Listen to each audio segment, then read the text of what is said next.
Check. My last video sparked quite a bit of controversy when I said stop cutting on the beat. And in all fairness, my explanation was kind of shit. So in this video, I'm gonna give you a proper explanation. And if you stick around to the end of the video, I'm gonna drop another very controversial statement. But if you try it and you stick with it, you're a very wise man, because this is actually the sauce that is gonna level you up as an editor. So first, you need to understand that editors literally watch things with a different perspective than 99% of the population. It's nearly impossible for us to unsee the things that we have unintentionally trained ourselves to see.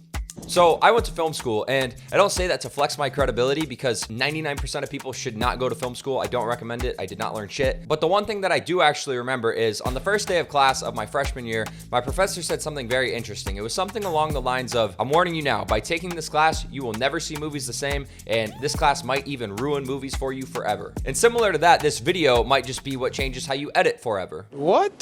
So why do we cut before the beat? So my original reason was Light travels faster than sound, and humans see before they hear. And after I said this, everyone and their mom wanted to tell me that I was wrong, and that with my logic, we should actually do the opposite and cut after the beat. And me being the genius that I am, my response was, no, we're not trying to correct the delay. We're trying to lean into the delay to make our piece feel as lifelike and realistic as possible. But the more I thought about this, the more I realized that that was a pretty shitty answer too. Come on, man. Because movies and videos are fake. Why do Foley artists break celery to simulate bones breaking and all the other weird shit that they do? It's simply to create a stronger emotion for the audience. Movies would be boring as shit if we only used diegetic sounds. And if you don't know what that is, diegetic sounds are basically sounds that the characters in the film can actually hear.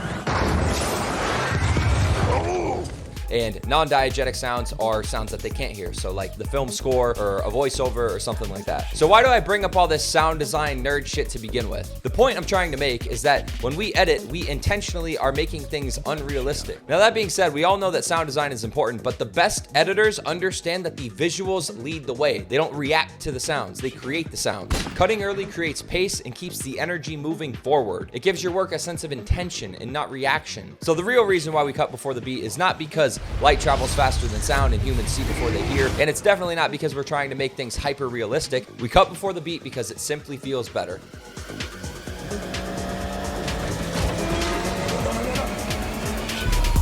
And when you try it at first, you're probably gonna hate it just as I did. But remember, you have unintentionally trained yourself to view things different than 99% of the population. And you might be thinking like, bro, is cutting one frame early really gonna make me a better editor? And the answer is kind of yes. But let's take this concept one step further and talk about the shit that is actually gonna level you up as an editor. And this is gonna be way more controversial than the previous statement. Add your music after you have built the edit.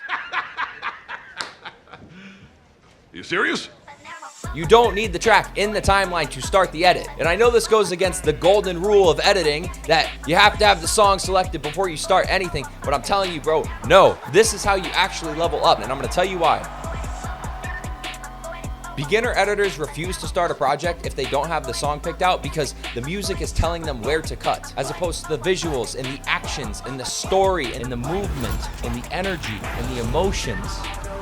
When you edit like this, you cut with these robotic patterns that become extremely predictable and boring. And this is totally backwards. Good editors do the opposite, or at least have the ability to do the opposite. They build the visual structure first, based on the visuals and the story and the movement and the emotions and the energy. And then after that, they drop in the music.